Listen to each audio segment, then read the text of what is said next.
séance qui nous a permis déjà de faire un état des lieux du renoncement aux soins des Français et des difficultés qu'on rencontre dans chaque filière et qui sont assez différentes. Donc, on a d'abord partagé un état des lieux.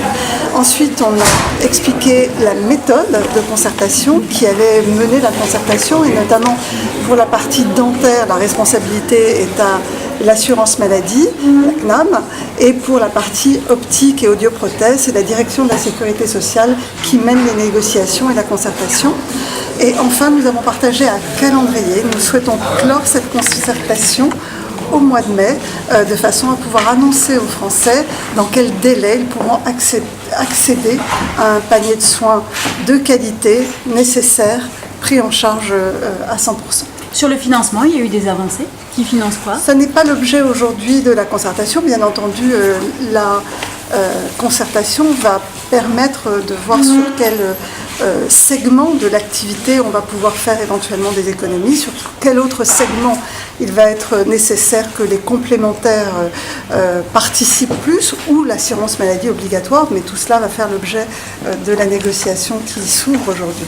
En optique, quelles sont les hypothèses envisagées? Est-ce qu'une révision des plafonds de remboursement sont, par exemple, une hypothèse? Aujourd'hui, c'est trop tôt pour parler. On laisse évidemment les acteurs réfléchir. Ce qu'on a tous constaté, c'est qu'au-delà même de la question des remboursements et des plafonds dont vous parlez, cela va nécessiter des réorganisations des filières, probablement une différente répartition des tâches entre les différents professionnels de santé, dans certains cas, avec potentiellement plus de délégation de tâches.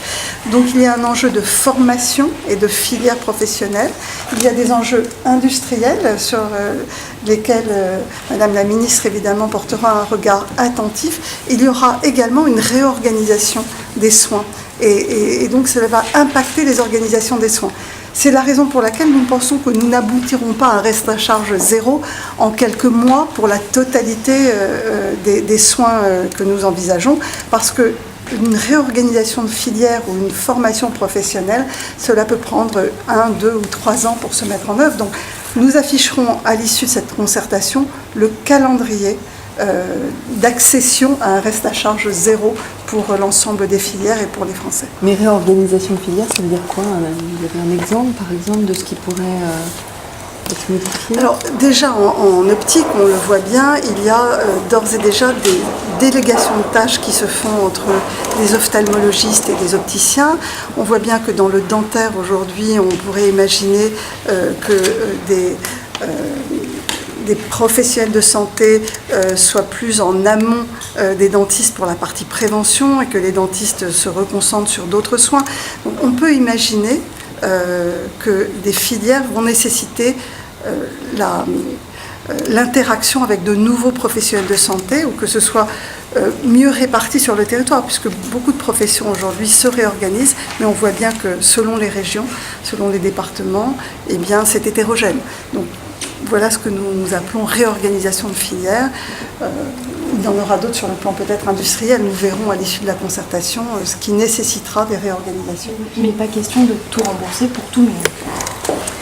Aujourd'hui, la démarche est d'abord d'identifier ce qui est un panier de soins nécessaires, c'est-à-dire quels sont les soins absolument nécessaires pour tous les Français et de qualité, c'est-à-dire pas quelque chose de bas de gamme, vraiment de qualité. On peut imaginer qu'au-delà de ce panier de soins nécessaires et de qualité, certains Français souhaitent accéder à du superflu, de l'esthétique, du luxe, et là évidemment il serait dommageable que ce soit pris en charge par la solidarité nationale. Donc ce qui compte surtout, c'est qu'on permette à un reste à charge zéro pour des soins de qualité, mais sur lequel on identifiera ce qui est absolument nécessaire pour l'ensemble des Français. C'est un énorme chantier parce que ce sont 3 dossiers totalement différents. Oui, c'est clairement ce qu'il apparaît avec ce début de concertation, c'est que les 3 chantiers ne peuvent pas être traités avec la même méthode, ce ne sont pas les mêmes professionnels, ce ne sont pas les mêmes industriels, ce ne sont pas les mêmes formations, et donc chaque chantier va faire l'objet d'une concertation différente, avec un calendrier qui lui sera propre. Mais quand même, les premiers paniers de soins avec le reste à charge zéro, ça fait quand? Nous verrons évidemment dans quel délai. Les négociations dans le champ dentaire avancent vite puisque la convention médicale est évidemment en cours d'élaboration avec les professionnels. Et donc il est probable que nous aboutissions plus rapidement dans le secteur dentaire, même si on peut imaginer que cela se mette en place par étapes pour chacune des filières. Il n'y aura pas de retard puisque de toute façon l'ensemble des négociations sur les 3 filières doit aboutir avant le mois de mai. Donc nous sommes quand même dans des délais qui permettent complètement à la convention médicale d'être signée avec les chirurgiens dentistes. En cas de retard, vous êtes prêt à appliquer le règlement arbitral? Aujourd'hui, c'est vraiment pas l'orientation que nous prenons. Nous sommes en pleine négociation avec les chirurgiens dentistes. L'objet, c'est comment revaloriser les actes de prévention, comment permettre l'accès à des prothèses avec évidemment un plafond qui permette évidemment le reste à charge zéro. Et je n'ai pas du tout envie de brandir la menace aujourd'hui. Aujourd'hui, nous ouvrons une concertation, nous sommes dans la discussion.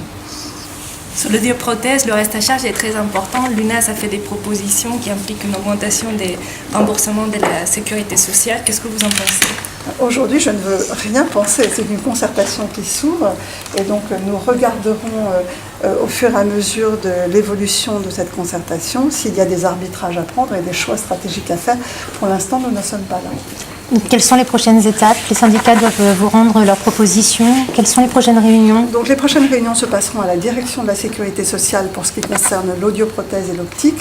Et évidemment, la directrice de la sécurité sociale, Mathilde Lignon-Leloup, me rendra compte régulièrement, mais les directions du ministère de l'Industrie seront également présentes autour de la table dans cette concertation et rendront compte de la même façon à Madame la Ministre, parce que nous avons besoin d'interagir et d'avoir un regard sur l'ensemble de la filière et pas de segmenter justement trop cette négociation.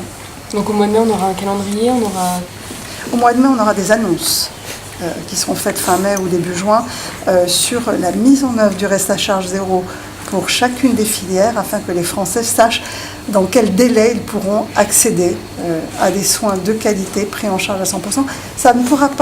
Tout ne pourra pas aboutir cette année parce que les réorganisations de filières sont importantes et donc il faut laisser le temps aux professionnels de se réorganiser et donc il faut retrouver un point d'équilibre qui va être forcément différent de celui qui existe actuellement. c'est un enjeu industriel également. C'est un enjeu économique pour l'ensemble des filières. On parle d'une chaîne économique en fait, depuis le tissu industriel et les fournisseurs en fait, d'équipements jusqu'aux patients. Et donc c'est l'ensemble de cette chaîne qu'il faut penser, sur laquelle il faut regarder les équilibres et ce qui peut être fait pour donner un meilleur accès à des soins de qualité à nos concitoyens, tout en optimisant en fait la façon dont la filière est organisée. Mais vous allez leur demander un effort sur les prix, forcément, à ces industriels. Pour l'instant, c'est à eux de faire des propositions et nous statuerons sur ces propositions. En optique, les lunetiers ont beaucoup souffert avec le plafonnement des remboursements, notamment pour les montures. Quelles sont les garanties que vous pouvez leur apporter aujourd'hui ? Aujourd'hui, la garantie qu'on leur apporte, c'est de les écouter, c'est de prendre en compte leurs propositions dans le cadre d'une concertation qui est extrêmement large et qui justement met autour de la table tout le monde. Vous parlez d'une intervention de nouveaux professionnels, par exemple sur le dentaire, qui pourrait intervenir en amont sur la prévention, si ce n'est les dentistes? C'est une des propositions qui a été faite par l'un des syndicats dentaires, donc j'attends de voir le détail de leurs propositions. Mais on voit bien pour l'optique que les ophtalmologistes aujourd'hui ont délégué une partie des tâches concernant la mise en place de lunettes aux opticiens, aux orthoptistes. Et donc on voit bien que des filières peuvent se réorganiser. Et donc, voilà, nous attendons les propositions pour l'ensemble des 3 filières. Donc ça veut dire plus de prérogatives pour les opticiens demain. S'ils le souhaitent, nous attendons de voir les propositions. Je ne veux pas m'engager plus avant d'avoir vu sur la table les propositions et ce que ça implique évidemment en termes de prise en charge. Donc il est important d'attendre que les propositions des syndicats nous soient remontées et que nous ayons à faire des arbitrages que pour l'instant nous n'avons pas fait. Et côté complémentaire, est-ce qu'il faut s'attendre à une plus forte participation, une augmentation Alors aujourd'hui, la demande qui est faite aux organismes complémentaires, c'est de retrouver des marges de manœuvre de façon à ne pas imposer une augmentation des coûts des complémentaires. C'est bien le cadre que nous avons donné ce matin, c'est sans augmentation du prix des complémentaires. Je ne comprends pas le lien entre délégation de tâches et reste à charge zéro, en fait. Hein. L'articulation. Alors, peut-être pour expliquer qu'en fait, un certain nombre de renoncements aux soins peut être lié plus à la difficulté d'accéder à un rendez-vous d'ophtalmologiste et pas seulement au coût de la lunette. Et donc, toute cette difficulté d'accéder aux soins doit être prise en compte parce que le reste à charge zéro nécessite que l'on pense... En fait, l'objectif, c'est l'accès aux soins dans sa totalité. Merci. Merci.